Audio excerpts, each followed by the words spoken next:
certificado por el Consejo Mexicano de Pediatría y Neonatología, miembro de la Asociación de Médicos Neonatólogos de la Ciudad y Valle de México, así como de la Sociedad Mexicana de Pediatría, y actualmente es médico adscrito a la UCIN de la UMAE, Hospital Ginecobstetricia número 3 de la Raza en el IMSS, y profesor en maestría en Ciencias de la Salud por el Instituto Politécnico Nacional. Demos un fuerte abrazo.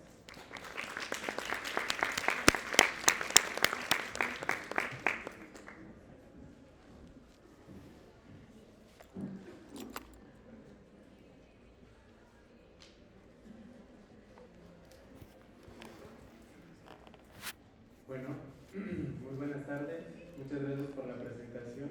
Vamos a continuar con el programa de este curso taller. Para mí es un gusto estar con ustedes nuevamente y regresar a este auditorio que es muy importante. A mí me corresponde hablar sobre el tema de estrategias post-extubación en recién nacidos prematuros extremos. Y vamos a comenzar. Ahora, para ponernos en contexto, toda la plática va a estar centrada específicamente en los recién nacidos menores de 1.500 gramos. Hasta este punto, con las pláticas previas ya hemos visto la importancia o por qué se clasifica a partir de este rango de peso. Entonces, la gran mayoría de nuestros bebés recién nacidos nos gustaría que toda su vida estuviesen exentos de una ventilación mecánica invasiva. Sin embargo, esto es prácticamente imposible. Entonces, muchas veces ellos al nacer van a estar, se van a intubar en la sala de parto, y van a estar bajo ventilación mecánica. Y probablemente van a pasar cierto tiempo hasta el punto en el que se considera la extubación y ahora sí necesitar de un soporte ventilatorio no invasivo. Y aquí la clave va a ser tratar de decidir cuál es el que mejor se beneficia para cada uno de estos bebés y qué otras estrategias tenemos para favorecer el éxito de ella. Entonces, existen desafíos para el destete de la ventilación mecánica invasiva y planear esa extubación. Y al momento de la extubación tenemos que evaluar quiénes bebés sí se podrían extubar o que se encuentran en el mejor momento. Sin embargo, un porcentaje bastante considerable de ellos desafortunadamente va a fracasar y nuevamente va a retornar a la necesidad de ventilación mecánica. Y después de estos puntos, pues vamos a ver qué estrategias nos van a favorecer para disminuir esa falla. Entonces vamos a comenzar con el primer punto. Como les dije, gran parte de la población de nuestros recién nacidos prematuros va a necesitar de ventilación invasiva. Y esto es inversamente proporcional a la edad gestacional. Como ustedes pueden observar, entre más pequeños, por ejemplo, en países donde se reanima con un límite de habilidad desde las 22 semanas, prácticamente el 100% de ellos necesita ventilación en la sala de parto. Y esto va a ir disminuyendo hasta aproximadamente un 70% en aquellos más grandecitos, alrededor de las 28 semanas de gestación. Sin embargo, no solo es un problema estar intubado, también es un problema el tiempo en el cual se mantiene bajo ventilación mecánica. Y en algunos reportes se conoce que hasta la mitad de ellos pueden tener un tiempo inclusive hasta de 3 semanas bajo ventilación mecánica invasiva. Ahora, ya se sabe que, si bien es cierto, la ventilación mecánica ha salvado vidas y conforme más pequeños, mejor es la supervivencia. Sin embargo, también hay complicaciones asociadas a ellas, como pueden observar en esta presentación. El más importante de ellos es el primero, el BIDI, es decir, la lesión inducida por la ventilación mecánica. Pero también existen desenlaces tardíos muy importantes. El más importante es la comorbilidad respiratoria crónica conocida como displasia broncopulmonar y que desafortunadamente no ha disminuido su incidencia y sobre todo en la severidad. Pero también existen alteraciones en el neurodesarrollo a largo plazo. Entonces, partiendo de ello, y algo bien importante es también que conforme más tiempo se mantenga un paciente bajo ventilación mecánica invasiva, esto ya impacta en la mortalidad. Y como pueden observar en esta gráfica, conforme más días acumulados en semanas se encuentran, la tendencia a la mortalidad se incrementa hasta por arriba de un 60%. Entonces es también por ello que es importante extubarlos, eso no queda en duda. Sin embargo, pues ahí viene el reto, ¿no? Tratar de ver quiénes sí y cuándo va a ser su mejor momento.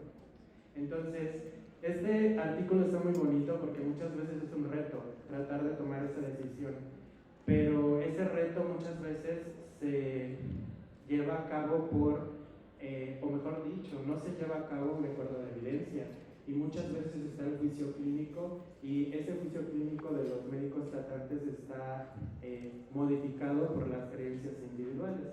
Entonces, algo bien importante para ello es estandarizar el manejo para entonces saber qué bebé está en condiciones para poder ofrecerle esta extubación. Ahora, ¿cuándo se va a extubar? Es una pregunta que siempre nos hacemos o no deberíamos de hacer en el momento en el que el bebé se intuba.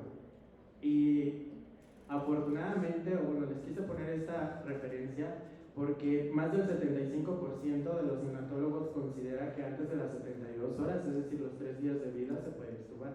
Sin embargo, esto no pasa en la realidad de nuestro mundo.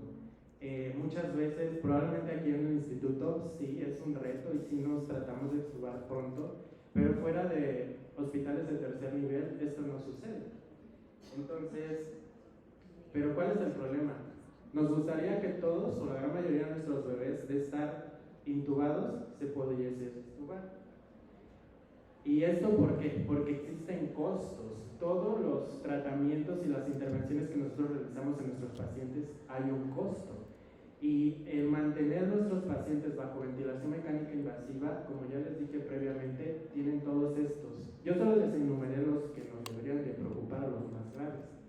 Pero entonces, partiendo de ello, la extubación debería de ser tan pronto como sea posible y no dudar para realizarla. Sin embargo, luego nos vamos a enfrentar a esto. Primero, el destete ventilatorio. Y aquí existen varias interrogantes. ¿Cuándo empezarla? ¿Cómo hacerlo? ¿Qué estrategias nos pueden ayudar? ¿Qué estrategia ventilatoria específicamente? Es decir, si únicamente mantenemos el volumen garantizado en una controlada o en una híbrida con SPID. Y después, si ya nos decidimos, bueno, vamos a destetarlo del ventilador, lo vamos a extubar. Y sobre todo en este punto es donde hay mayor duda. ¿Por qué? Porque la primera es la edad gestacional o el peso. Y son muy parecidos a los casos clínicos que en las pláticas previas han visto. La gran duda es, ¿se extuba un bebé menor de 1 kilo? ¿Se extuba un bebé menor de 24 semanas? ¿Se extuba un bebé menor de 28 semanas? Y lo otro, el gran problema son los parámetros ventilatorios, en relación a que si no existe en cada una de las unidades donde se trabajan protocolos estandarizados, pues es aún peor, porque el adscrito de la mañana puede tener un criterio, el de la tarde otro criterio, o el de la noche también variar. Y después viene la pregunta, ¿qué soporte ventilatorio le vamos a ofrecer? Y en lugares donde tenemos una variedad de dispositivos, pues no existiría ese problema. ¿Por qué? Porque como ustedes pueden observar acá, existen un sinfín. Pero aquí la clave sería cuál de ellos es el mejor o cuál no deberíamos utilizar. Ahora bien, antes me gustaría hablar sobre el término de fracaso de la extubación o falla de la extubación. Y ahora, estas son las principales causas por las cuales un bebé prematuro menor de 1500 gramos falla. Y las más importantes o las más frecuentes son apneas y bradicardias recurrentes. Ahora, al final las apneas es un síntoma. La causa pueden ser muchas.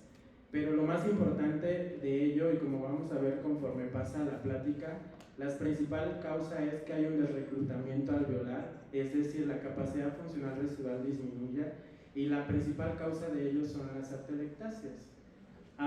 Sin embargo, también existen otras causas como compromiso en el intercambio gaseoso, es decir, en la ventilación-perfusión. Y bueno, desafortunadamente estos bebés van a necesitar nuevamente que se mantengan bajo ventilación invasiva. Ahora, hablando de números, desafortunadamente más del 50% de los bebés menor de 1500 gramos va a fallar al menos una vez a esta extubación. Y sube un poquito más a un 60% en aquellos que pesan menos de 1 kilo, es decir, en los recién nacidos extremadamente bajos, con peso extremadamente bajo. Entonces aquí es donde viene otro problema más. Ahora bien, ya hablamos sobre los costos de tener a un paciente bajo ventilación mecánica, pero ahora entonces también existen costos o tenemos que pagar un precio para cuando esta ventilación falla. Y ahora ya existen revisiones donde nos dicen las diferentes causas. Aquí les puse una de las más actuales, pero aquí se las resumo. De igual forma, el costo más importante es que la displasia broncopulmonar y sobre todo la severidad se incrementan y también se incrementa la mortalidad. Pero entonces aquí parece que es contraproducente o bueno, no es coherente, porque mantenerlo intubado incrementa la displasia. Pero si te falla la extubación, también incrementa la displasia. Pero aquí la clave es que no solo es un intento fallido. Estas revisiones o este riesgo se incrementa por arriba de 4 intentos fallidos. Y no es un comentario para que ustedes se sientan como de, bueno, está bien, tenemos 4 intentos para que fallamos, ¿no? Pero es importante también mencionar. Ahora, y el punto de la falla de la extubación es de que desafortunadamente el rango es muy amplio. Y esto es importante que lo tengan en cuenta porque cuando ustedes, o bueno, cuando revisamos la bibliografía o los artículos, dentro de sus criterios para definir la falla de extubación tendríamos que saber si es a las 24 horas, a las 72 horas o a los 7 días. Anteriormente se consideraba hasta las 14 días y en la actualidad este término ya no es aceptable. La gran mayoría de los artículos define la falla de extubación en las primeras 72 horas. Pero aquí existe otro problema, porque si esta ventana se acorta, probablemente se van a pasar desapercibido un porcentaje considerable de estos bebés que fallan. Pero esto, si lo incrementamos a más días y si la ventana se amplía, probablemente sí vamos a captar más bebés que fallan, pero las causas van a ser diferentes. ¿Por qué? Porque no sería lo mismo un bebé que falle aquí a los 24 horas de extubación o un bebé que falle hasta los 14 días por primera extubación. Y esto es importante para las intervenciones que vamos a realizar. Entonces, en relación a las causas, estas son las causas más importantes, como les dije previamente, y la principal es apneas y bradicardias. Y de estas, si podemos dividirlas como causas respiratorias y no respiratorias, más del 50%, alrededor del 70% son causas respiratorias. Pero existen casi una cuarta parte que son no respiratorias. ¿Pero cuáles van a ser? Las más comunes son infecciones, ¿de acuerdo? O sea, un proceso séptico. Ahora, también se sabe que conforme más días pasen, es decir, entre más tardío es la falla, menor es la probabilidad que la causa sea respiratoria. Y es por ello también que, para fines prácticos, aquellos bebés que fallan menos de 7 días, más del 80% la causa respiratoria. Pero en aquellos que son más de 7 días, la probabilidad de que no sean respiratorias se incrementan, como por ejemplo acá, más de 14 días, básicamente se invierte. Ajá. Ahora, entonces, partiendo de todo este preámbulo, ¿qué vamos a realizar o qué estrategias tenemos para justo disminuir esta falla de extubación? Y las podemos dividir en dos grandes grupos, en intervenciones farmacológicas y en intervenciones respiratorias o en soporte ventilatorio como tal. Y de las intervenciones farmacológicas, solo me voy a enfocar en estas dos porque son las que todo neonatólogo debería de utilizar en sus unidades de trabajo. Y son propiamente esteroides postnatales y el uso de cafeína. Y vamos a empezar a hablar de cada una de ellas. Primero vamos a hablar de los esteroides. Y esto es lo que vamos a tratar de contestar durante toda esta plática. En quiénes usarlo, cuándo usarlo, cuánto usarlo y qué tipo de esteroides usar. Entonces primero vamos a contestar en quiénes. Y la respuesta sigue abierta, porque lo cierto es que no hay una fórmula mágica donde yo les pueda decir este sí y este no. ¿Y por qué? Porque debe de haber un equilibrio, porque conforme vayamos hablando, al final los esteroides también tienen un cierto efecto secundario. Entonces debe de haber un equilibrio en donde el beneficio supere los riesgos. Y estos beneficios que ya están bien establecidos en relación a los esteroides es porque disminuye la inflamación y por ende va a disminuir el bilis y a largo plazo la incidencia de la displasia, y sobre todo las displasias severas o de altos grados. Pero hay otro grupo donde considera que no se deberían utilizar y esperar a que el bebé mejore ventilatoriamente y con ello pues evitar estos efectos adversos. Ahora, Lo cierto es que el uso de los esteroides postnatales en la neonatología no es reciente. Desde los años de 1900 se empezó a utilizar y en ese tiempo se utilizó con frecuencia. Y sin embargo, cuando se empezaron a ver los desenlaces del uso, pues hubo mucha preocupación, tan así que la Academia Americana de Pediatría dijo no los utilicen o sean considerables en su uso. ¿Por qué? Porque hay un incremento en los desenlaces adversos y sobre todo en la incidencia de parálisis cerebral. Y entonces eso vino a frenar el uso de los esteroides y dijeron no hay que utilizarlo. Pero como en la neonatología nunca nos quedamos conformes y entonces dijeron, pero ¿qué tal? El problema no es que sea el fármaco, tal vez la dosis, tal vez es cuando se utiliza, es decir, los días postnatales. O no usar dexametasona y sí usar hidrocortisona, y se empezaron a hacer estudios. Y lo cierto es que en los últimos años nuevamente se ha incrementado su popularidad y su uso de los esteroides postnatales. Y hace unas semanas la doctora Sandra dio una plática donde hizo una referencia en relación a que parecía una montaña rusa, en donde suben y bajan, y es cierto, en los años 2010 a 2020 su incidencia nuevamente se ha incrementado. Y esto va en razón a que se han utilizado dosis más bajas y que al menos ya se contestó la pregunta de cuándo lo deberíamos usar. Y la respuesta es después de los 7 días. ¿Y esto por qué? Bueno, antes, ¿en quiénes? Se puede utilizar una calculadora que está disponible en internet, en donde nos puede decir que dependiendo de del porcentaje o la probabilidad de que nuestro bebé pueda desarrollar displasia severa, en estos bebés sí se recomienda y que además curse después de la primera semana de vida y que se encuentre bajo ventilación mecánica invasiva. Entonces ahí les pongo la referencia en donde ustedes lo pueden consultar. Y ahora, ¿cuándo? Y aquí fue donde hubieron los grandes problemas al inicio del uso de los esteroides. ¿Por qué? Porque si nosotros utilizamos los esteroides antes de la primera semana de vida, sí disminuye el riesgo de displasia y sí disminuye el desenlace combinado de muerte y displasia, pero incrementa la probabilidad de perforación intestinal, incrementa la incidencia de parálisis cerebral y también el desenlace de muerte y parálisis cerebral.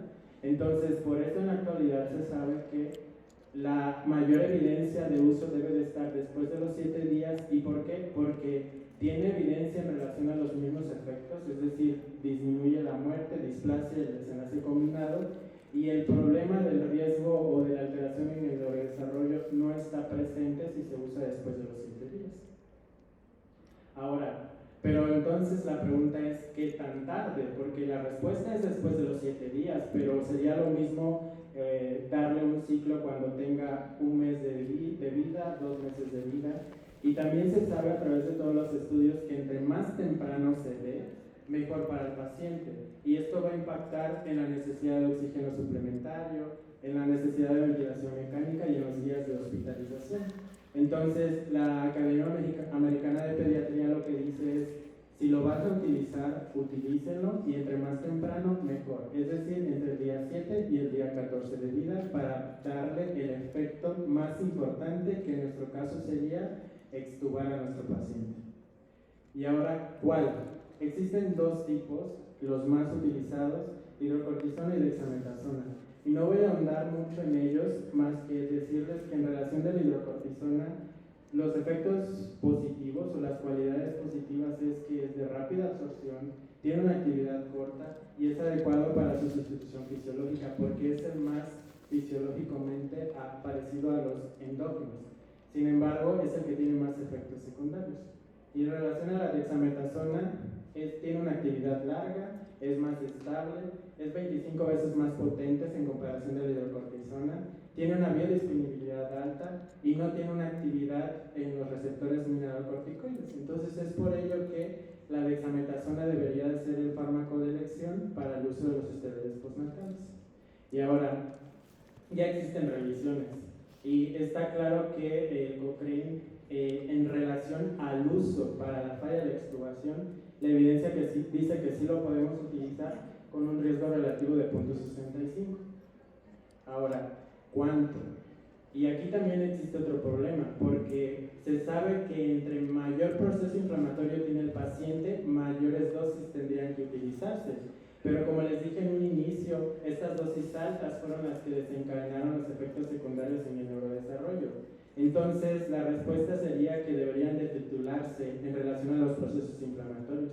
Sin embargo, no existe un marcador que nos diga si se eleva esto y tiene esta cantidad, le deberías de dar esta dosis. Entonces, para fines prácticos, sí se recomienda que a mayor proceso de inflamación, mayor debería de ser la dosis, pero en realidad no sabemos cuál es esa dosis. Y les quise poner este diagrama porque aquí la respuesta sería que si ustedes utilizan un esquema, deberían de utilizar esas dosis por las cuales fueron aceptados y protocolizados. Es decir, si ustedes utilizan el esquema DART, utilicen las dosis que están establecidas y no traten de hacer confusiones, de usar dosis equivalentes. Ahora, de igual forma, se han hecho muchos estudios y también se concluye que el uso de dosis altas de estos esteroides exclusivamente entre los 8 días y 14 días de vida postnatal es cuando mayor impacta en los desenlaces, en este caso para la falla de la extubación. Ahora, vamos a hablar sobre la cafeína. Y no voy a hablar mucho de ello porque en realidad no hay dudas. La cafeína desde hace muchos años debería de estar utilizada en todas las terapias intensivas neonatales y en esta gráfica solo les puse en relación a que la evidencia nos dice que sí se debería de utilizar y no solo para todos los efectos fuera de lo ventilatorio, pero específicamente, es decir, como neuroprotección, pero específicamente para reducir falla a la extubación, también la cafeína tiene su uso y es un fármaco que se debería de utilizar. Y bueno, ya sabemos que la cafeína se llegó para quedarse gracias al estudio del CAP-TRI por la doctora Bárbara Smith. A partir de estos estudios salieron las dosis que hasta en la actualidad se conocen. Y bueno, también aquí viene otro problema, porque muchas veces se han hecho estudios en relación a que podemos incrementar la dosis o podemos usar dosis mayores a las establecidas. Y yo les diría que deberían de tener cautela, porque si bien es cierto, dosis más altas disminuye la falla de extubación, pero a largo plazo y en el neurodesarrollo no está muy claro la seguridad. Y sobre todo, ¿por qué? Porque en ciertos estudios se ha visto que a dosis más altas puede alterar lesiones a nivel cerebral. Entonces, por eso también es como el comentario de los esteroides y las dosis. Usar las dosis que están establecidas y están estandarizadas. Ahora, vamos a hablar del soporte ventilatorio. Ahora, ya hemos hablado durante el transcurso de este curso y sobre todo ayer, básicamente todas las pláticas fueron en torno al CPAP. Y lo cierto es que el CPAP es el rey y no lo va a sustituir. Y si ustedes, como la gran mayoría de las unidades intensivas del país, el CPAP es el recurso que utilizan y que más tienen por biodisponibilidad o por recursos en sus hospitales. Entonces, ¿deberían de usarlo y deberían de continuar usándolo? Sí. Y esto se sabe porque, y no es reciente igual, más de 50 años ya existió la publicación en donde el CPAP se pudo utilizar y salvó vidas. Y sobre todo disminuyó la displasia. Desafortunadamente en la actualidad esto no impacta porque como ya hemos visto, solo el CPAP no impacta en la displasia. Pero aquí la respuesta sería que no es lo mismo la neonatología de 1976 que la neonatología del 2026. Ahora, afortunadamente el uso de los dispositivos no invasivos ha incrementado conforme pasan los años. Y afortunadamente de ellos, la ventilación nasal o la ventilación con presión positiva intermitente es la que mayormente se ha utilizado o que se ha incrementado su popularidad. Y ahora, este diagrama ya lo hemos visto en todas las pláticas, no lo voy a repetir, pero lo importante es que sepan que podemos clasificarlo dependiendo del tipo de la presión que nosotros otorgamos. Y de igual forma el doctor Héctor comentó esto y yo creo que igual refuerzo que la clave del éxito de una extubación y de un soporte no ventilatorio es la interfaz, elegir una interfaz adecuada. Pero también la clave son en los cuidados que con gran esmero hace el personal de enfermería, porque al final ellas son las que están 24 horas con el paciente. Y si nosotros no podemos elegir o no sabemos elegir cuál de ellas es la que se beneficia, y si no se tienen estos cuidados, aunque nosotros tengamos el mejor ventilador pues va a fallar. Y estos son los cuidados de interfaz que se deberían de cuidar. No voy a adentrar porque durante el día vamos a tener una plática exclusivamente de ello, pero lo más importante es saber elegir y tratar de disminuir el porcentaje de fuga y minimizar las lesiones que se dan con el uso de ello. Ahora vamos a hablar específicamente de qué tipo de soporte ventilatorio es el mejor. Ahora, como ya hemos visto durante las pláticas del día, la ventilación nasal es superior al CPAP, eso no hay duda. Y tanto específicamente como un soporte post-extubación. Y como bien lo hemos visto en el transcurso del día, si bien es cierto, hay mayor evidencia en relación a la ventilación nasal sincronizada, pero el problema de ello es que necesitamos de un sensor para sincronizarla. Y ahora, si bien es cierto, en la gran mayoría de las terapias del país no tenemos sensores ni para la ventilación invasiva, pues mucho menos tendríamos para la no invasiva. Entonces, pero la respuesta o lo bueno de esto es que no se necesita. ¿Por qué? Porque la evidencia dice que tanto en la no sincronizada como en la sincronizada impacta en la disminución de la falla de extubación. Entonces, ¿deberíamos de utilizarla? Sí, deberíamos de utilizarla. Con un riesgo relativo de 0.58, exclusivamente nasal con CPAP. Pero ahora entonces, ya John Cochrane, ya lo comentó el doctor Dillon en la plática previa, no hay duda, la ventilación nasal como soporte secundario, es decir, para disminuir la falla de extubación, es superior al CPAP. Ahora, ¿qué pasa con las cánulas nasales de alto flujo? Y esto lo quise comentar porque lo cierto es que en gran parte de las UCINes del país la utilizan como un dispositivo post-extubación. Y específicamente en este grupo, es decir, en los menores de 1500 gramos, no deberían de utilizarse. Y esto es porque los mecanismos por los cuales utilizan para generar la presión es completamente diferente al CPAP y a la ventilación nasal. Y entonces, partiendo del preámbulo de que la principal causa de falla a la extubación es atelectotrauma, es decir, atelectasia, necesitamos otorgar un dispositivo que nos dé una presión constante o la mejor presión. Y es por ello que la cánula nasal de alto flujo no debería de considerarse en este grupo de población. Y bueno, ya hay una revisión y como ustedes pueden observar, el alto flujo no es superior al CPAP. Hay cierta controversia en decir que en aquellos que son mayores de 28 semanas se pudiera beneficiar como un soporte post-extubación. Yo la verdad les diría que si tienen en alto flujo y tienen el CPAP, aunque sea mayor de 28 semanas, utilicen el CPAP. Ahora, si tienen en alto flujo CPAP y nasal, pues no hay duda que utilicen la nasal. Ahora entonces, en la actualidad, la ventilación de alta frecuencia no invasiva, es decir, la vaponasal, ha surgido como una estrategia post-extubación. En la siguiente plática vamos a hablar un poquito más de ella. Yo solo les voy a comentar que lo cierto es que parece que la evidencia nos dice que es inclusive mayor efectiva que la ventilación nasal. Y si lo comparamos con el CPAP, pues esto también es mayor efectivo, con un riesgo relativo de 0.41. Y cuando se compara bafo nasal con ventilación nasal, esto también tiene un efecto positivo con un riesgo de 0.67. Y ahora, en esta gráfica me gusta porque se integran todos los dispositivos que nosotros tenemos como soporte no invasivo para disminuir la falla. Y les marqué con rojo aquellos que tienen mayor impacto. Y como ustedes pueden observar, la ventilación nasal sincronizada es la mejor. Pero bueno, ya les comenté el problema que tenemos. Sin embargo, la no sincronizada puede seguir utilizándose y debería de seguir utilizándose.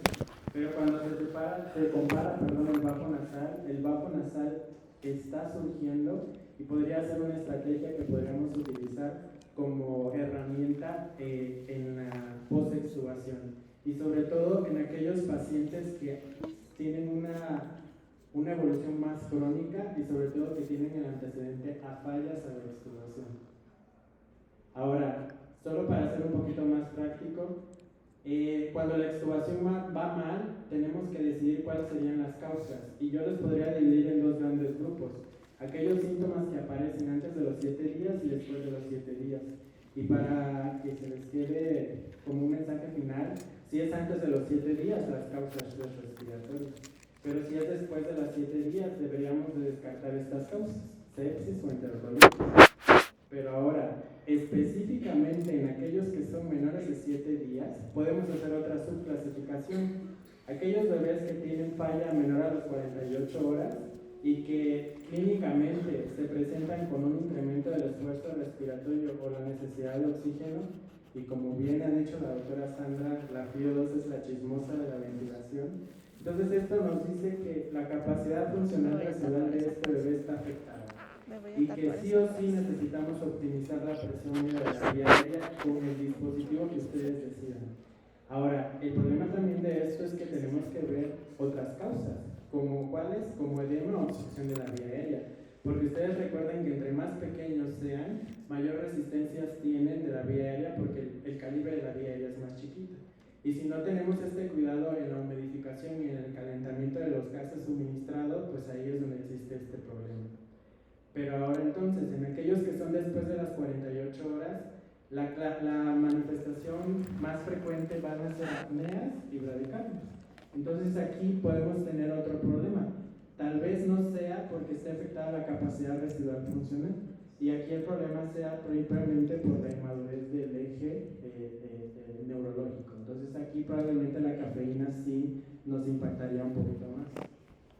Ahora bien, ya para concluir, les quise poner esta gráfica en donde las dos estrategias farmacológicas sí o sí las deberíamos de utilizar, y de acuerdo a la evidencia, la estrategia de soporte ventilatorio que sí o sí tenemos que utilizar es la ventilación no invasiva con presión positiva intermitente o ventilación nasal.